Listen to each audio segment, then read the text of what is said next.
aconteceu com ele. Ele põe uma data. Naquele ano, o ano da morte do rei Uzias, eu vi o Senhor. Sabe, é interessante ressaltar o fato de que ele estava no templo quando ele viu o Senhor. E eu creio que não era a primeira vez que ele ia no templo, mas foi a primeira vez que ele viu o Senhor. O que eu quero te dizer com isso é que simplesmente viver uma vida religiosa não traz transformação para você. Mas aquele que busca, acha. Aquele que busca, acha. E eu creio que há poder nessa noite para você que veio buscar algo da parte de Deus, achar algo da parte dele. Eu queria perguntar, quem está visitando essa igreja hoje? Quem veio aqui pela primeira vez? Toma por onde, só para saber de você. Glória a Deus. Essa palavra é para você.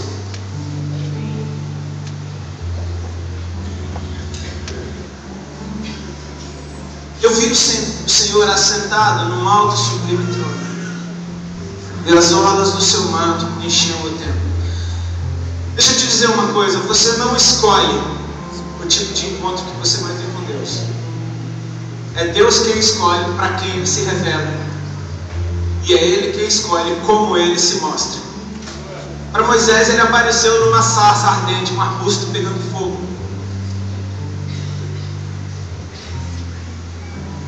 Para Isaías, Deus se mostra grande, majestoso. Ele descreve que o trono era alto e sublime. Então isso fala de grandeza e de majestade. Só as orlas do manto dele, só a aba das vestes dele enchiam o templo inteiro. Deus é muito maior do que você possa entender de religião. Ok?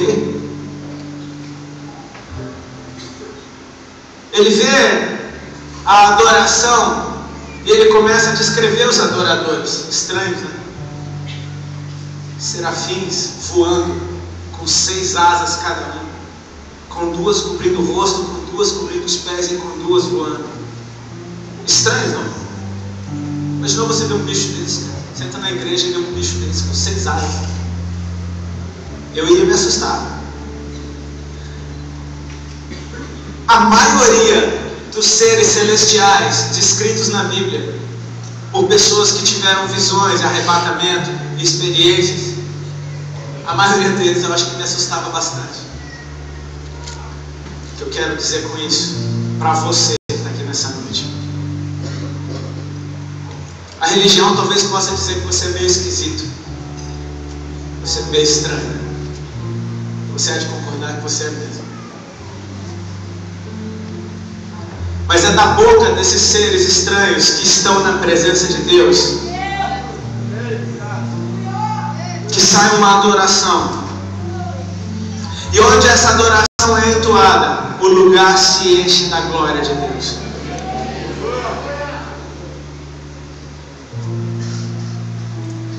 Ele deixa bem claro, eles clamavam uns aos outros dizendo: Santo, Santo, Santo é o Senhor dos Exércitos, toda a terra está cheia da sua glória. E por causa da voz do que clamava, a casa se encheu de fumaça. Saiba que onde você estiver, pode ser qualquer lugar, na sua casa, no seu carro, no meio da rua, onde você começar a adorar a Deus como Ele é adorado no céu, você está trazendo a glória de Deus para aquele lugar. Esse texto fala de algo interessante, porque no meio daquela grandeza, daquela majestade, daquela adoração, um momento em que a glória envolve, parece que a gente fica a sós com Deus. Está só com Deus. Não importa mais o que vão pensar, não importa o que vão falar, não importa o que estão achando. Quando a glória vem, você está sós com Deus. Isaías então descreve que quando a casa se encheu da fumaça, a única coisa que ele começa a ver é Ele. A presença da santidade de Deus e da glória de Deus fazem você entrar em contato com áreas da sua vida que talvez não seja tão confortável você entrar. Talvez seja aquele momento em que você sente Deus, Criador dos céus e da terra, o Santo dos Santos, está diante de mim. E agora a minha impureza, o meu pecado, as minhas falhas ficam muito mais visíveis. Áreas que eu preferia esconder aparecem diante dos meus olhos. Isaías começa a dizer: ai de mim, estou perdido. Meus olhos viram o Rei. Eu sou um homem de lábios impuros. Ele reconhece o seu pecado. Eu tenho boca suja. Eu habito no meio de um povo que tem lábios impuros. E eu vi o Rei, eu vou morrer. Se eu dissesse aqui que eu me identifico com esse cara por vários motivos, bom, o primeiro dele é que eu também era um boca suja. E como? Sabe o que ele está dizendo? No momento em que ele reconhece o seu pecado, que ele dá nome, que ele sabe onde está, ele sabe o que é, e aquilo incomoda. Imediatamente, um daqueles seres estranhos traz uma brasa que ele tirou do altar, toca na boca de Isaías, e ele diz: vê, a tua iniquidade foi tirada, a falta de retidão foi tirada. Iniquidade é o contrário de equidade. Equidade é retidão. E o teu pecado foi perdoado. Na presença de Deus, quando você reconhece as tuas falhas, o teu pecado, essa é a matemática do céu. O teu pecado é perdoado. Sabe o que acontece quando você agora já não tem mais a barreira do pecado entre você e Deus, porque você viu o que aconteceu? Isaías estava vendo o que aconteceu, o pecado dele sendo arrancado. Agora ele começa a ouvir Deus falar com ele. Ele começa a ouvir conversa de Deus. Ele ouviu o Senhor falando. Até então ele só estava vendo o Senhor. Ele estava vendo aqueles serafins, aqueles anjos voando. Ele está ouvindo que os anjos cantam uns para os outros. Ele vê a glória vindo. Ele vê um deles tocando na boca de Isaías com uma brasa. Só que naquele momento ele agora começa a ouvir Deus falar. Ele ouve Deus falando: quem enviarei? Quem há de ir por nós? Eu estou aqui no meu trono, no meu reino, mas eu quero levantar nessa terra, nesse mundo que eu amo, alguém que me conheça, alguém que tenha experiência comigo e alguém que vá por mim.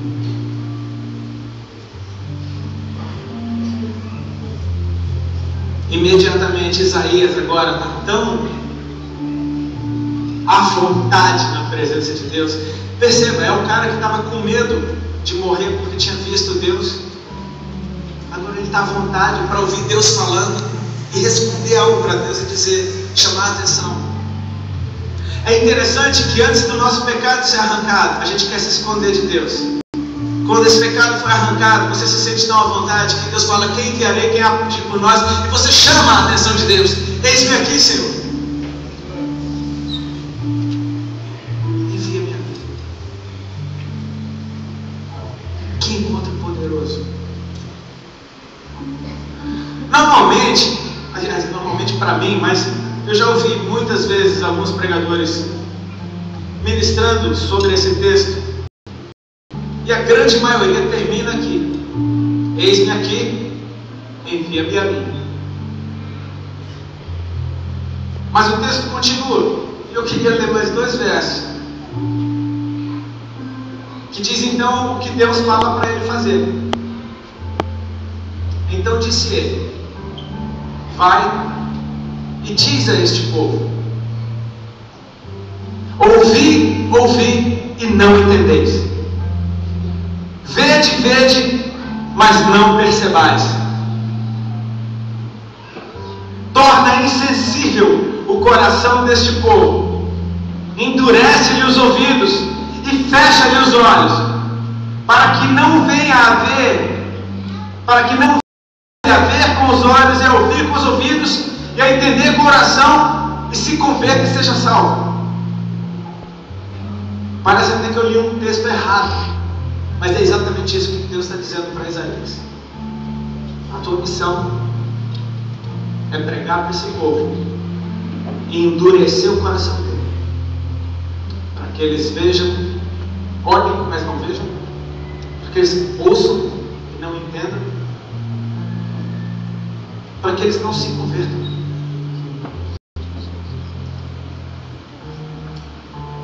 Por que eu estou falando disso, chamando a atenção para esse fato? Porque eu gostaria nessa noite de falar para vocês um pouco a respeito de sucesso.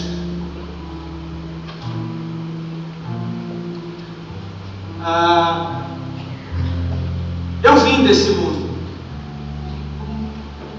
Para quem não me conhece, meu nome é Rodolfo Abrantes, eu fui vocalista do Raimundos por alguns anos. E há 10 anos atrás eu tive um encontro com Deus que marcou a minha vida. Eu nunca mais consegui ser a mesma pessoa. Eu tentei, eu me esforcei em ser o mesmo, mas eu não conseguia mais. Eu tentei fugir de Deus, eu não consegui também. E o que chamou a atenção nisso que Deus fez não foi obra minha. Se converter não foi obra minha, isso é obra do Senhor. Ter se manifestado a mim não foi mérito meu, foi tudo dele. Me convencer do meu pecado não fui eu que virei o bambambam, não, nada disso. Foi obra dele, foi tudo. Mas o que chamou a atenção, tanto das pessoas que gostaram da minha música, como das pessoas que já conheciam a Deus, foi o fato de que eu larguei a banda no auge para estar com Jesus. Enquanto o mundo inteiro está fazendo as coisas mais ridículas do mundo para fazer sucesso, não medem consequências, não pensam no tamanho do mico que estão pagando, sai pelado na revista fácil, contanto que apareça. Aparecer no reality show queimando o filme, mostrando o que tem de pior, não tem o menor problema. Virar uma prostituta só por 4 dias, ali no tempo do carnaval, não tem o menor problema. E de repente um cara que tem esse sucesso larga por causa de Deus. Isso chamou a atenção. E não é mérito meu também, porque se não fosse por Deus eu não saía de jeito nenhum dali. Ele simplesmente estava usando a minha vida para chamar a atenção para Ele mesmo. Amém? Tudo isso daqui é para Ele, ok? A gente toca, mas é para Ele. A gente adora Ele, a gente fala dele e a palavra é dele, e no alvo é que pessoas vão para Ele.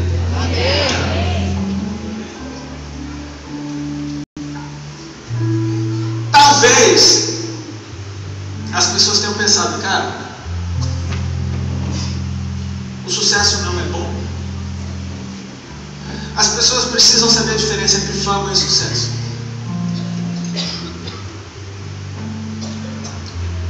Eu quero te dizer que sucesso, ser bem sucedido em algo, é excelente, cara. Você fazer algo bem feito é muito bom.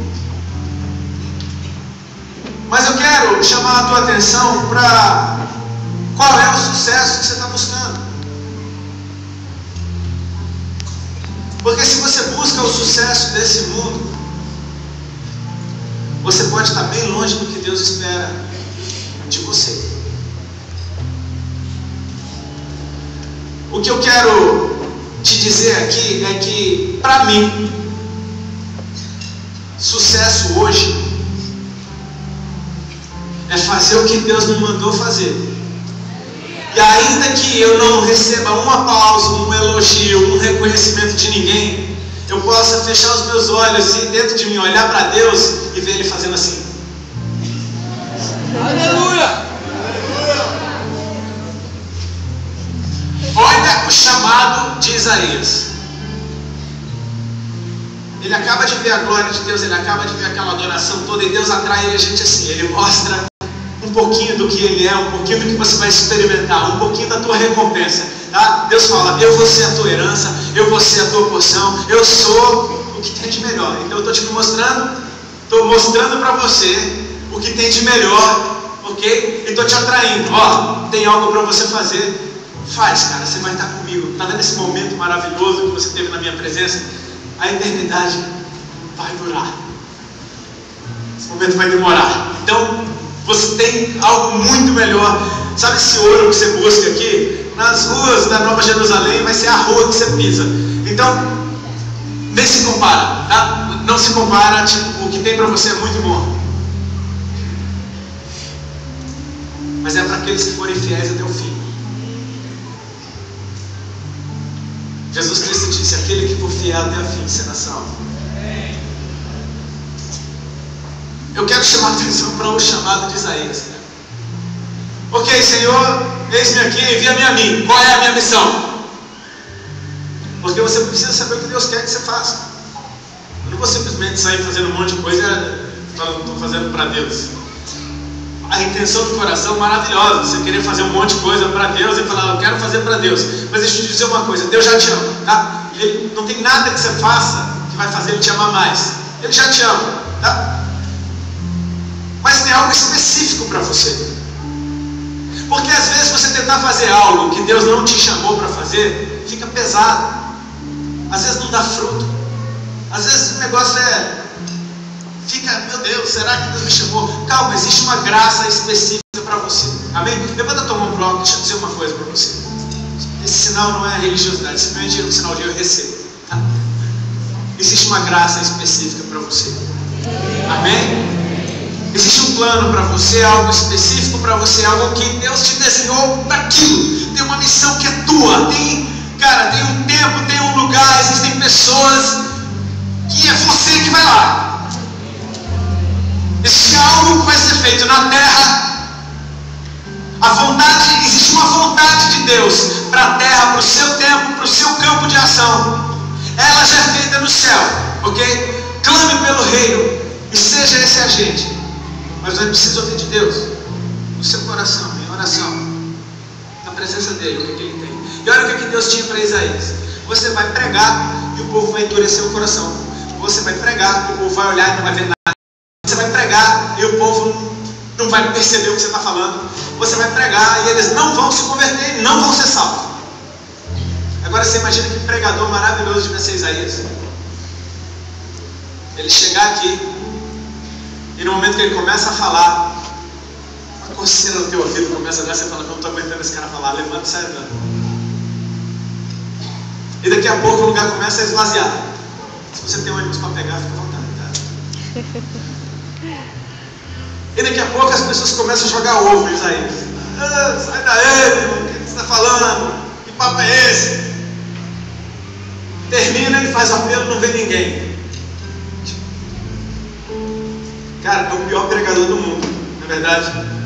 Tipo, eu devo ser o pior pregador do mundo. Deus está olhando e falando,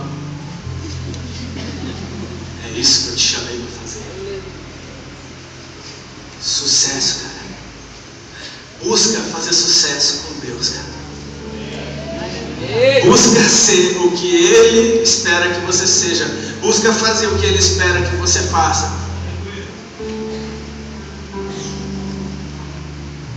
A coisa mais perigosa que tem é aplauso. E é perigoso quando você acredita em ditado besta, dizendo a voz do povo é a voz de Deus. Tipo, tem um cara querendo pular do prédio, a multidão está lá embaixo. Pula, pula, pula. É a voz de Deus? Está Jesus e Barrabás. Pilatos fala, escolham. A galera, Barrabás, Barrabás, crucifica Jesus. Esquece os aplausos, tá? Esquece os aplausos.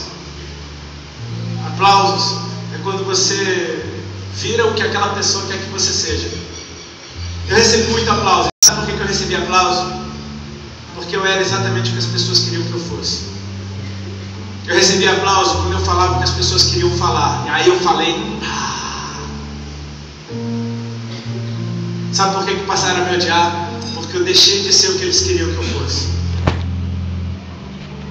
Mas foi quando a minha vida começou a se alinhar com a vontade de Deus para mim. E a proteção, e o carinho, e as experiências com Ele começaram a marcar a minha vida, me mostrando: é isso que eu quero que você faça. Eu queria falar um pouco de mim, para te mostrar que o mesmo Deus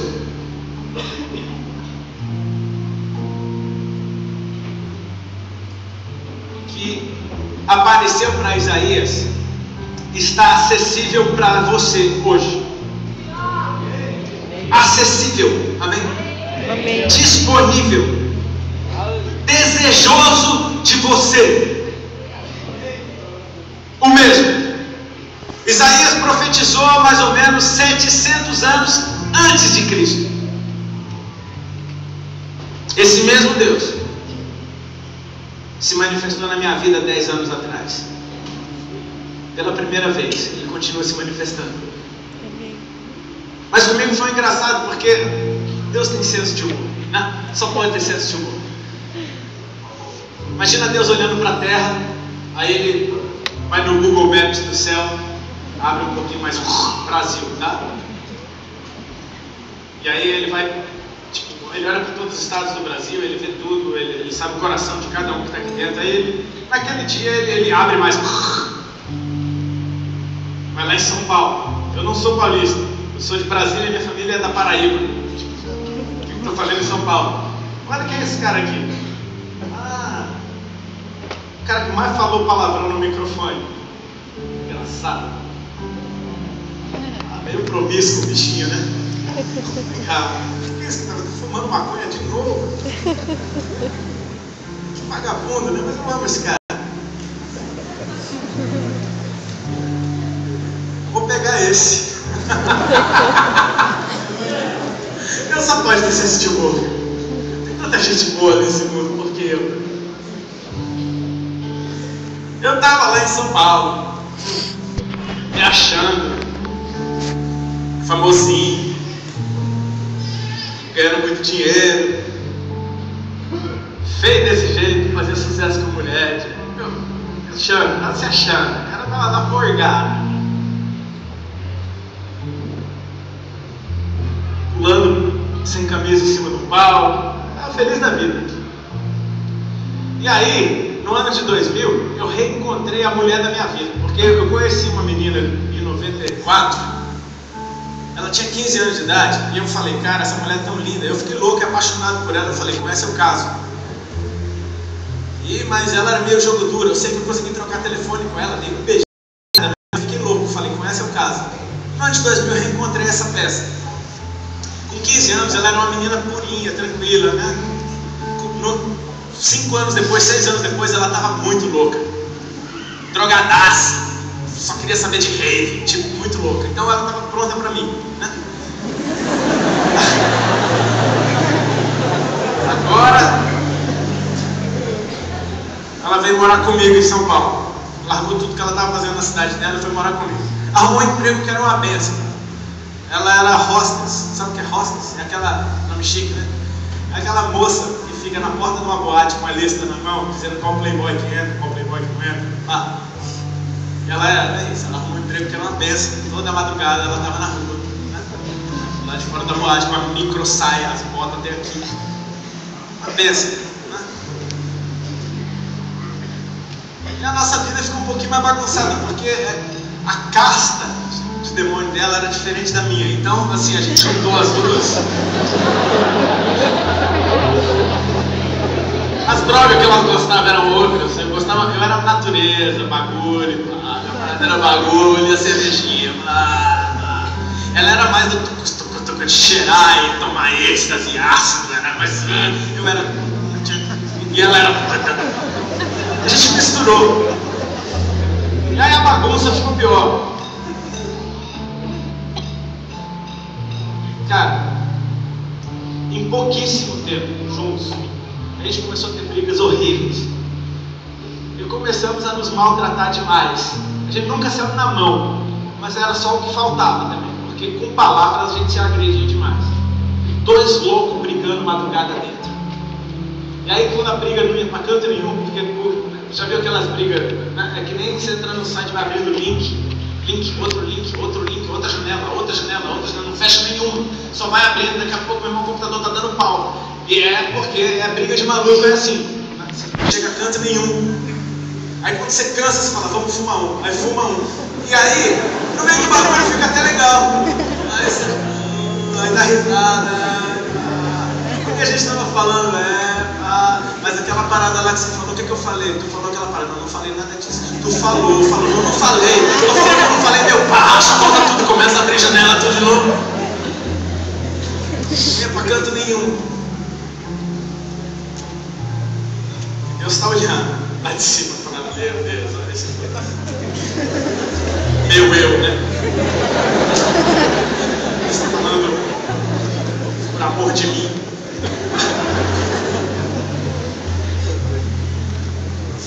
Eu tenho um plano para esses dois aqui. Eu creio que os anjos devem até estar com confusão na cabeça. Como é que o chefe vai fazer com esse nome? Ele sabe. Aí um belo dia, cara, eu encontrei uma coisa que eu não gostei.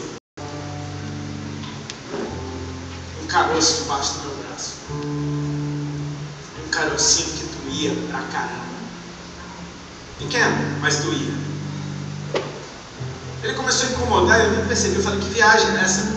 Toda hora tá doendo. Aí eu fui na frente do espelho e vi um carocinho vermelhinho, uma bolota que doía, eu triscava e doía, Eu falei, meu, o que é isso? Eu falei, é uma íngua, né? Daqui a pouco passa. Passou uma semana, duas e nada daquele caroço desaparecer. Eu comecei a ficar preocupado. Começou a doer mais. Eu lembro que eu fui olhar um dia, ele tinha aumentado muito de tamanho, tinha aparecido outro. Eu falei, meu, que estranho, agora apareceu outro. Que caroço é esse, cara? E foi passando os tempos e nada dele diminuir, e muito pelo contrário, apareceram outros. E aí o outro braço começou a doer também. Eu fui olhar, estava cheio de caroço no outro braço também. Eu falei, meu, o que está acontecendo comigo, cara? Comecei a perder peso. Comecei a ficar magro, e ficar com cara de doente. As pessoas começavam a me fazer perguntas: por que você está ficando magro? O que está fazendo? O que está acontecendo? Você está doente? E eu falava, não, eu inventava desculpa. Não é isso. Eu estava querendo fugir de uma realidade. E aí um belo dia eu senti uma dor aqui na virilha. Quando eu olhei, estava cheio de caroço na virilha também. Eu falei, cara, o que está acontecendo comigo? Perdendo peso, aquele monte de caroço doendo. Aí eu comecei a me preocupar de verdade. Meu pai e minha mãe são médicos. Meu pai, Deus já recolheu. Minha mãe hoje continua trabalhando com a medicina. Então eu ouvi papo de doença a vida inteira dentro de casa. E eu sabia que esses sintomas, perda de peso, um monte de coisa aparecendo em você, eu sabia o estilo de vida que eu tinha. Eu comecei a ficar com muito medo, porque algo dentro de mim me dizia, você está morrendo, cara. Você está morrendo. Você está com algo dentro de você que está te matando. Só que eu vivia tanto no mundo da fantasia, não sei se você já conheceu gente assim, que desenvolve um personagem, cria um personagem perfeito. E quando você cria um personagem perfeito, você não aceita crítica, você não aceita correção, você quer justificar tudo que você está fazendo, você acha que tudo é certo. Eu vivia isso num nível exagerado, porque não tinha ninguém que chegava na minha cara e dizia, meu, o que você está fazendo? Eu transava com quantas mulheres eu queria, eu fumava tudo quanto era de bagulho que eu podia. Ninguém na gravadora, nem empresário, nem amigo, nem ninguém me dizia para não fazer aquilo. Só que de repente, a minha vida de fantasia estava sendo destruída por uma realidade que eu não queria encarar. Eu não sou perfeito. Eu tenho falhas e eu estou morrendo.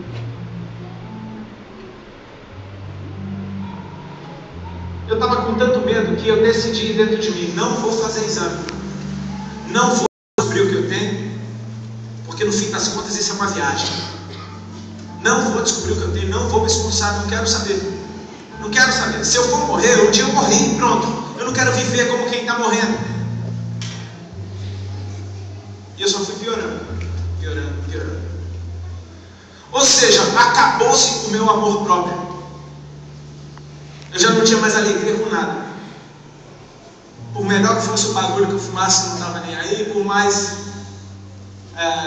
aplaudido que eu fosse em cima do palco, aquilo não fazia minha cabeça. O dinheiro que eu ganhava não estava nem aí. Porque na minha cabeça estava assim: meu tempo é curto. Eu estou morrendo.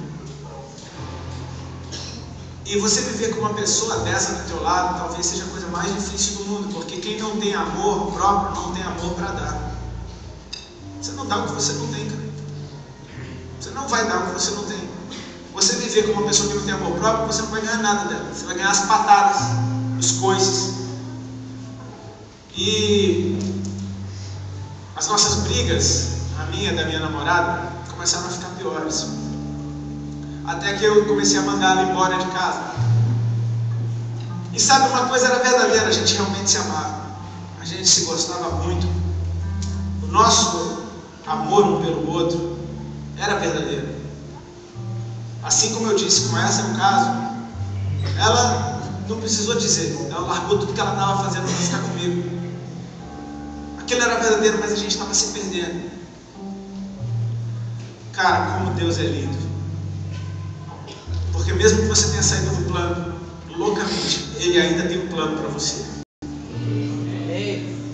Amém? Não é porque você saiu do plano, você está tudo errado, que Deus te esqueceu. Ele pode te pegar de onde você está hoje e começar uma história nova. Olha o que era essa menina, Alexandra. Ela, aos 15 anos de idade, quando me conheceu, ficou muito rebelde. Ela ficou tão rebelde que o pai dela, de castigo, levou ela na casa de uma irmã de oração. Essas irmãs da Assembleia que abrem a casa para orar pelo povo. Levou ela lá como se fosse tipo: meu, só tem um jeito para você, vou levar você na irmã Augusta. Os pais dela tinham sido cristãos, só que se desviaram. Acabaram indo para Macumba. Já viu isso? O crente se desviou e foi para Macumba. Aconteceu. Mas graças a Deus eles se desviaram da Macumba também. E estavam naquele momento desviadaços. E aí meu sogro levou ela na casa da irmã Augusta. E naquele dia ela entregou a vida dela para Jesus. Mas ela não queria compromisso com isso. Ela foi impactada com o amor de Deus na vida daquela senhora. A irmã Augusta eu conheci. Uma irmãzinha, daquela assim, vovozinha, tá? Aquelas alemoazinhas lá de Santa Catarina, magrinha, pequenininha, olhão azul, cabelinho bem branquinho, cheirosinha. Ela foi para a casa da irmã Augusta disposta a dizer: eu vou chegar para a cara dessa velha e vou dizer que eu sou filha de Lúcifer e ela vai sair correndo. Ela pensou isso, ela planejou. Ela chegou lá, sentou bufando na cadeira, lá veio a irmã Augusta, tinha acabado de tomar banho, toda cheirosinha, toda arrumadinha. Parou na frente dela, pegou na mão dela e começou a fazer carinho. A Alexandra começou a chorar. Aceitou Jesus daquele jeito. Se quebrantou na hora. O amor de Deus é fogo, cara. Jesus mesmo falou: olha, amem-se uns aos outros. Amém? Porque nisso todos saberão que vocês são meus discípulos.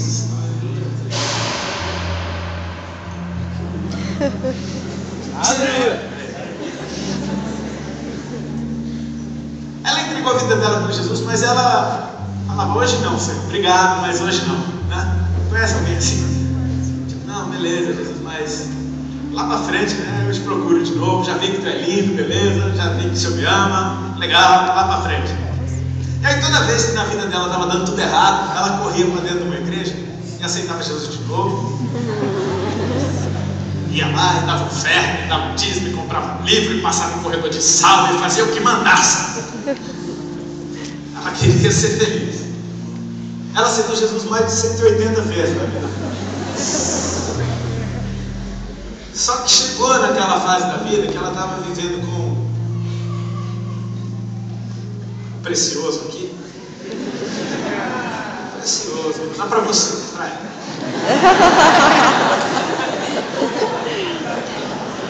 Tira os olhos.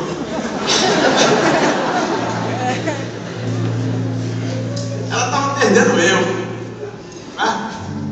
Para você pode não ser muita coisa, mas ela me amava. E aí ela começou a fazer o quê? A buscar Deus de novo. E ela começou, Jesus, se tu mudar a minha situação com o Rodolfo, eu nunca mais te largo. Barganha, né? Você conhece aquela chantagem, né? Se tu me der isso, aí eu nunca mais te largo. E parece que foi ficando pior, cara. Foi ficando mais bravo, foi ficando mais chato, mais endemoniado. E ela continuou. Sabe, às vezes Deus não dá aquilo que a gente está pedindo de cara, porque Ele está querendo produzir algo dentro de você, que para Ele é mais importante. Ele quer que você o busque por quem Ele é, e não por aquilo que Ele pode te dar. Ele quer que você pare na frente dele, em vez de ficar pedindo 1000 coisas, você fica olhando para Ele dizendo, Santo. Isso transforma a tua vida. Ela começou a buscar Deus. E como é que foi? Ela tinha uma Bíblia que a pastora, que tinha sido pastora da mãe dela, tinha dado para ela, e deu o telefone na Bíblia. Ela, no meio daquele sufoco, pegou a Bíblia, lembrou que a Bíblia não tinha completado, pegou o telefone da pastora. Glória a Deus que a pastora não mudou de telefone. Ligou para a pastora deu no meio dela assim, falando, minha filha, você está horrível, você vai morrer. Deu na tora, sabe aquele zagueiro que vem e dá no meio do Neymar assim, pá! Ela falou, ó, a última vez que eu te vi você estava horrível, se você não, Deus tem uma obra na tua vida, e se você não se converter, eu não sei o que vai ser de você.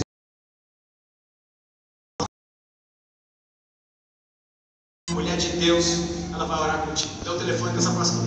Essa pastora deu o telefone da irmã, tal, essa daqui vai orar por você. Essa deu o telefone de outra. Daqui a pouco ela tinha uma gangue de irmã orando por ela. E era irmã pra cá, irmã isso, irmã aquilo. A letra I na agenda, né? Cheia. Maçã.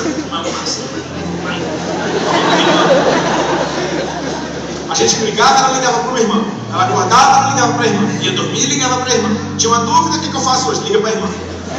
Eu comecei a ver aquilo e falei, e ela começou com os papos. Eu ia fazer show no fim de semana, ela ia para casa das irmãs. Voltava da casa das irmãs achando que era Deus, né? Chegava, aleluia, com os papos. Essa peleja, essas conversas que eu não entendia nada. E começou a ficar diferente, né? Estava buscando. E aí eu só para pegar no pé dela, ela começava com esse papo de Bíblia, de Deus. Aí eu enrolava um baseado grandão, começava a fumar. E passava para ela. E ela pegava, fumava e continuava pregando. Aí eu falava, aí, eu tô maluco.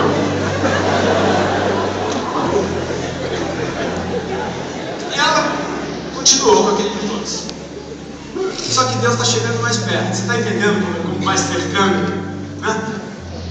Ele colocou uma semente no coração dela. No momento de dor, de tristeza, a semente fez puff. Ela começou a buscar. Daqui a pouco vem colando mais um daquele. Não, tem um exército, tem gente orando. Vamos lá. E vai estreitando, né? E o Rodolfo, coitado, está ali tentando, né? Morrer feliz, morrer em paz. Tipo, me deixa eu morrer quieto. Tipo, minha vida toda errada, ainda minha mulher vira crente, pelo amor de Deus, né? Tipo, Deus me ajuda.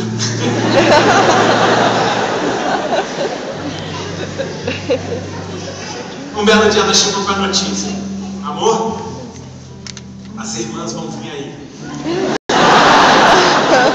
Ah, Fernanda. Eu falei, quando? Eu falei, esses crentes, meu Deus.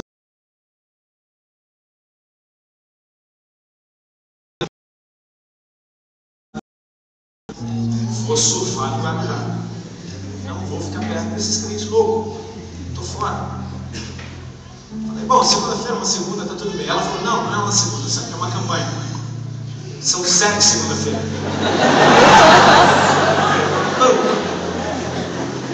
Caramba. 7 segunda-feira, o que eu vou fazer 7 segunda-feira? Toda segunda-feira eu vou ter que fugir de casa, pelo amor de Deus. Fugi da primeira. Voltei, ela falou, foi uma vez, as irmãs vieram, oraram, disseram isso, Deus falou, Deus isso, Deus aquilo. Eu falei, tá. Chegou a outra segunda-feira, eu já estava planejado fora, fui pro fliperama, não tinha onda, acho que fui pro fliperama, não sei o que eu fiz, para casa de um amigo meu, fugi. Voltava depois que elas tinham ido embora, e aí como é que foi? Foi beleza, aleluia, foi aquele negócio lá. Fugi a terceira segunda-feira, beleza, meu plano estava dando tudo certo. Fugi. atendi, beleza, era com as irmãs, não era comigo, pá. O que acontece? Que nesse tempo ela estava tendo experiência com Deus, porque quem busca acha, amém? Ela estava começando a ter experiência com Deus, que ela falou, Senhor, agora com Rodolfo, sem Rodolfo eu não te largo mais. Ela já estava buscando, era por ela, não era mais por mim. Ela já estava tendo, ela falou, agora eu não largo mais. Meu, se esse cara não quiser, é problema dele, eu quero. E aí, na quarta, segunda-feira, eu acho que foi, tem uma coisa que acontece com quem fuma maconha demais. Esquece das coisas. E naquela segunda-feira eu estava fumando lá no meu banheiro, felizão, e tocou a campainha. Quem é? Você está esperando alguém? Tô, as irmãs.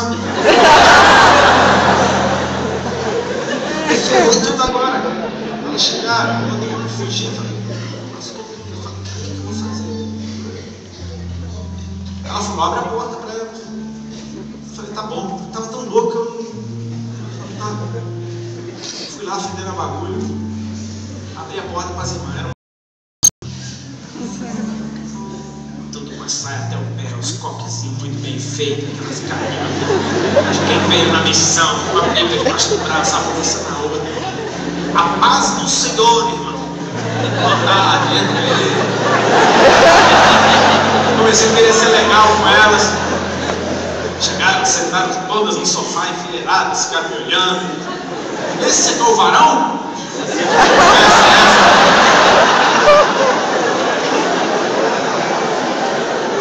Imagina, tá? Eu estava lá, na banda, eu estava lá, totalmente lá. Minha casa cheia das irmãs. E as irmãs começam, então vamos. Fica tranquilo, você está com os dedos cansados. Fica tranquilo. Deus é tão bom, Deus converteu o Avatar.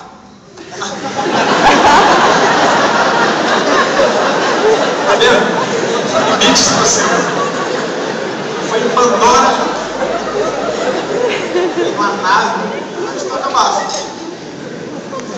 Perdeu até a cor. O que acontece? Elas começaram com aquele negócio, ok, vamos louvar o hino. Eu falei, legal. E eu pensando dentro de mim, o que é isso? Cada uma tirou um livrinho da bolsa. 121.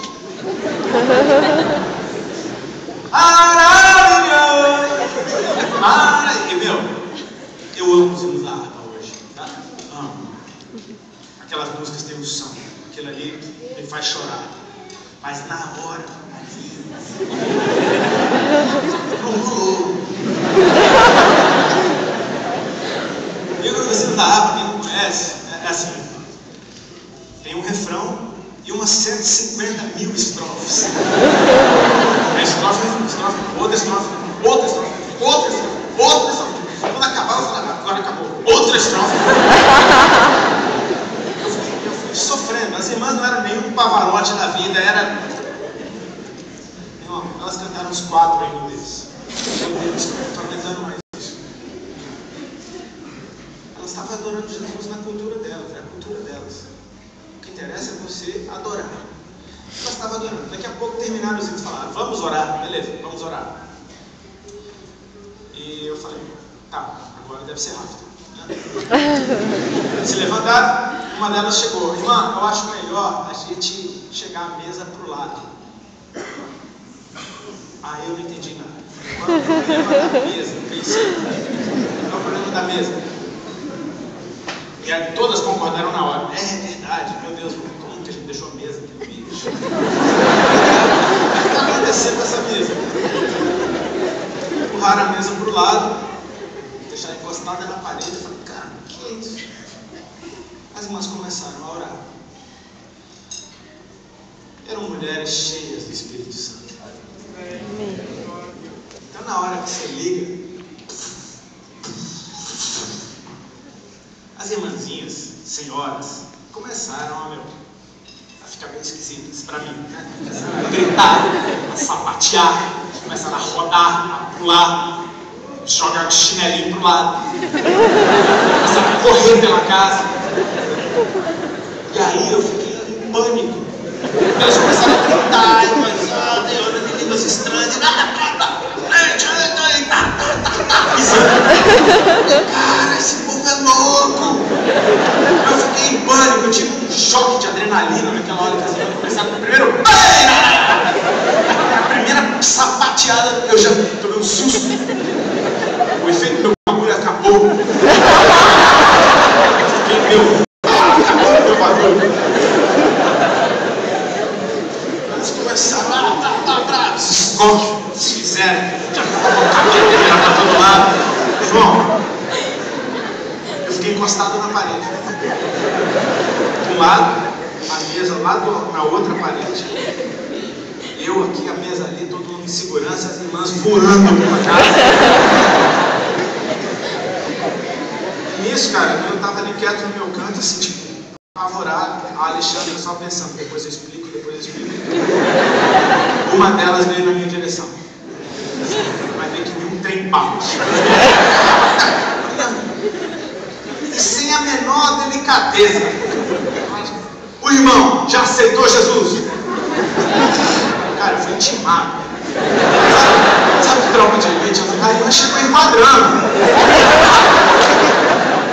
Já aceitou Jesus? Foi nesse contexto. Sim, senhor, sim, senhor, sim, senhor.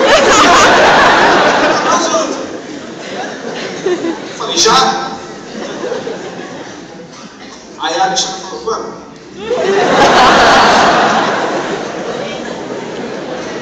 Porque a menina pregando para mim há meses, e eu só dizendo não. E de repente a mulher chega, já aceitou Jesus? Já. Mentira. Deus só pode ter senso de humor. E a irmã falou, mas você quer aceitar Jesus? Eu falei, quero. Não queria. Eu falei que queria, estava com medo. E ela falou, então vamos orar. Eu falei, tá bom. Ela falou, ora, repete comigo. Tá. O que ela falasse naquela hora eu repetia. Eu fiz uma oração entregando minha vida para o Senhor. Simples. Ele era o meu Senhor, meu Salvador, pedia perdão pelos meus pecados, simples, era uma mulher simples, ela fez uma oração simples e eu repeti. Glória a Deus, aleluia, e aí ficaram todas felizes, deram a mão, oraram e foram embora. Eu fiquei ali, meu, doideira. Não tinha nada. Mesa, lado. Eu estava doido para fumar um, fumei um, fiquei pensando naquelas mulheres. Meu, olha, eu falei, elas são muito loucas. Porque aquele negócio.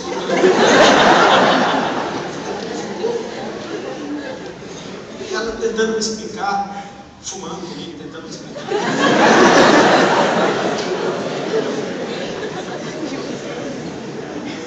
Tá bom, né? Chegou a segunda-feira seguinte, elas voltaram. E trouxeram uma outra. Né? Por que eu estou falando isso? Porque essa era a irmã das irmãs. Rei dos reis, Senhor dos senhores, Santo dos santos, irmã das irmãs. A irmã das irmãs era a irmã para a qual as irmãs ligavam pedindo oração. Então essa era a casca grossa. E ela chegou à tarde, tipo, vamos ler o texto tal, vamos louvar o rei tal, e quem vai louvar é a irmã, porque é aquela ali que está com o manto, e tipo, todo mundo falando, ok, vamos lá. Chega a mesa pro lado, mesma coisa, pá, bem bom, e aí eu já estava mais tranquilo, falei, não, normal, elas são assim, elas começaram a gritar, sapatear, eu já nem fiquei com medo, tudo bem, são assim. Eu já me sentia super cristão, né? Tipo, já aceitava Jesus uma semana atrás e nada além daquilo, mas tudo bem. Eu fiquei ali no meu canto, fingindo que eu estava orando.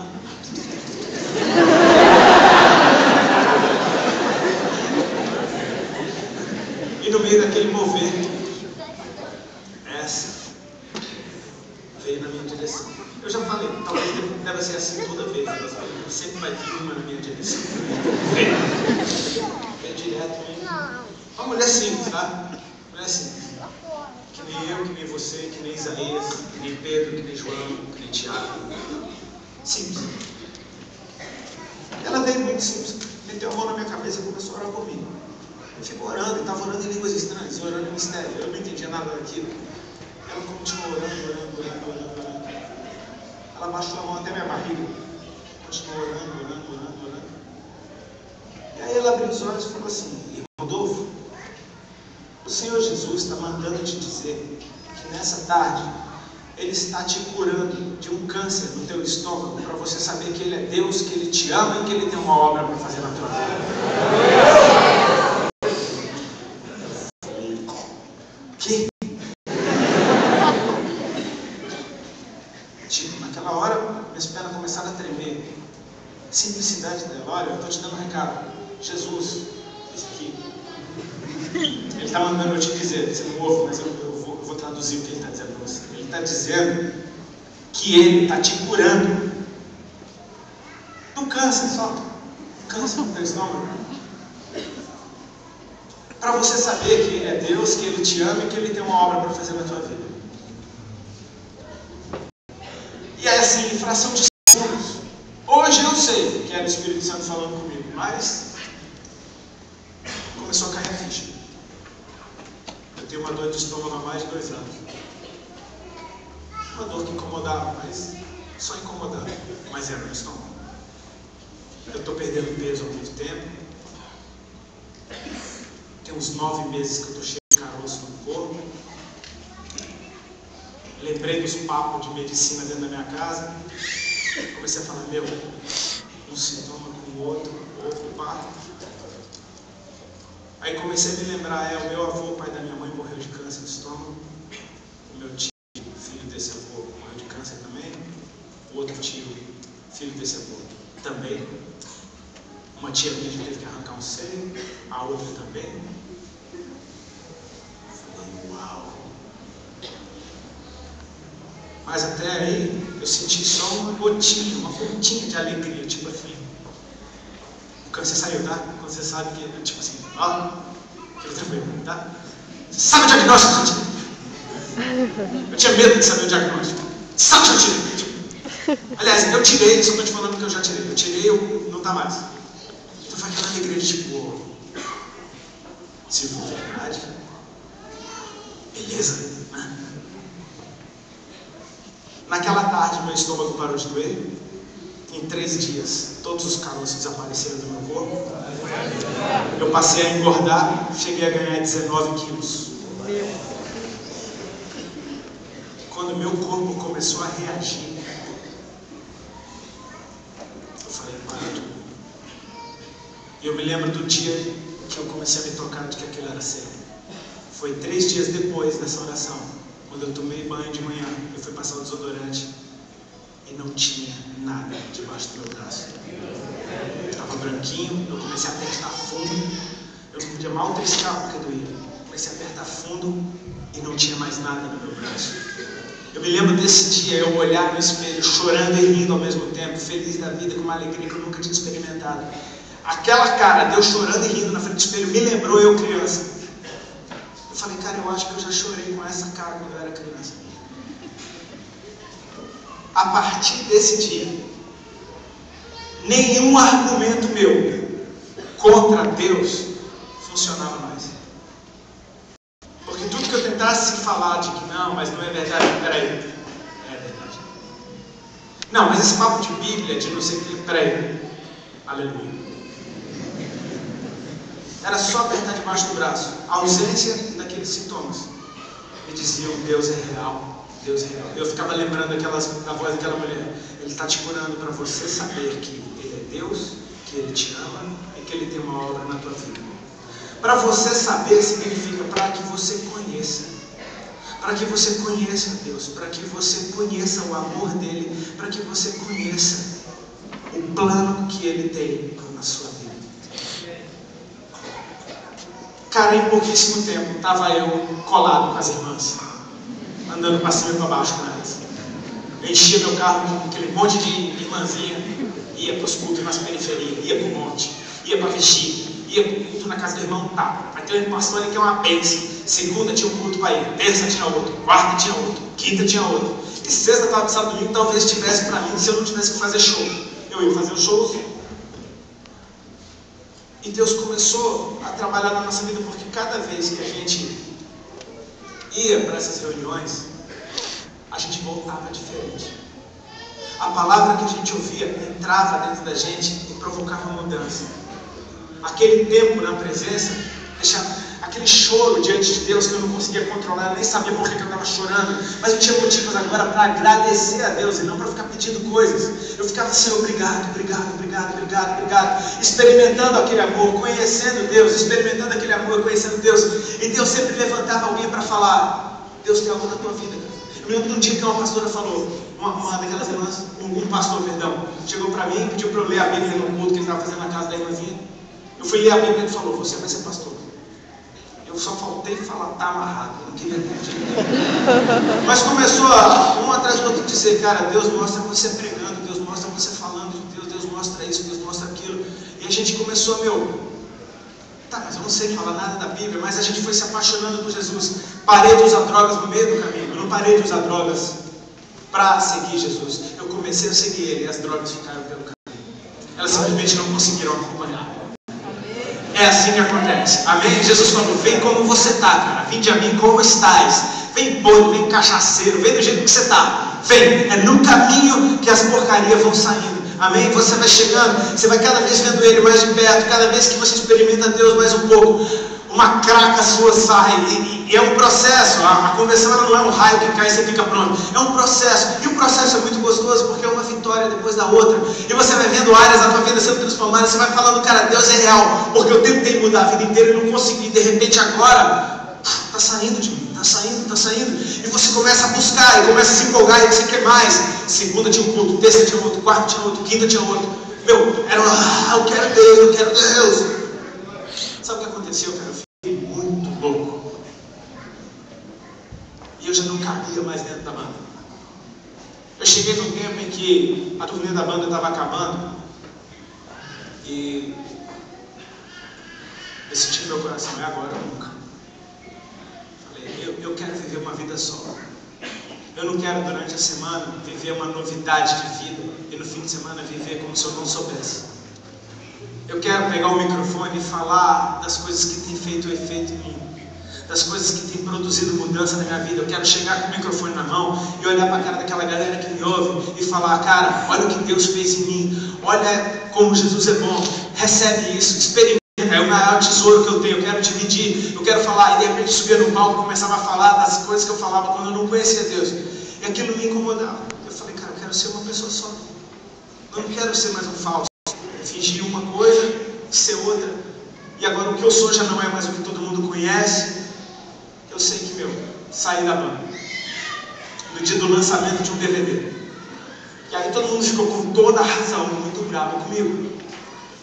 Eu achava que todo mundo ia gostar da notícia, só que quando a notícia saiu na imprensa, parece que o mundo caiu na minha cabeça, porque as pessoas começavam a me ligar, meu telefone começou a tocar sem parar, todo mundo que eu conhecia, familiar, músico, amigos, gente que eu conhecia de infância, começava a me ligar, é verdade o que estão falando de você? Parecia que eu tinha morrido e estavam me dando a notícia.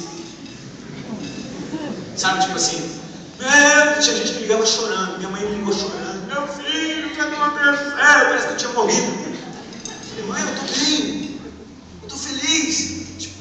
As notícias eram tudo distorcidas e começaram a ver, o cara ficou louco, entrou na igreja, ficou louco, fizeram lavagem cerebral, e agora todo mundo me amava, começou a me odiar, meus amigos viraram meus inimigos, e ninguém mais queria, eu era uma piada. A Jovem Pan catou uma música que a gente tinha feito, que era o reggae do Maneiro, e fez o reggae do Obreiro. E era uma zoeira. Eu falei, essa piada vai passar. Um mês, a música ficou em primeiro lugar. A Jovem Pan, todo mundo cantando a música que era uma zoeira com a minha cara. Zombaria, meu irmão, eu andava no shopping, a galera gritava atrás de mim, aleluia! E todo dia tinha uma notícia diferente. E agora eu via, as pessoas que andavam comigo falando uns absurdos a meu respeito. Eu tentava explicar e só piorava. Tudo que eu falava, ninguém queria ouvir. E aí eu pensava, será que esse é o caminho certo? Será que é isso? Eu estou me ferrando. agora eu sou um palhaço, agora eu sou motivo de piada, agora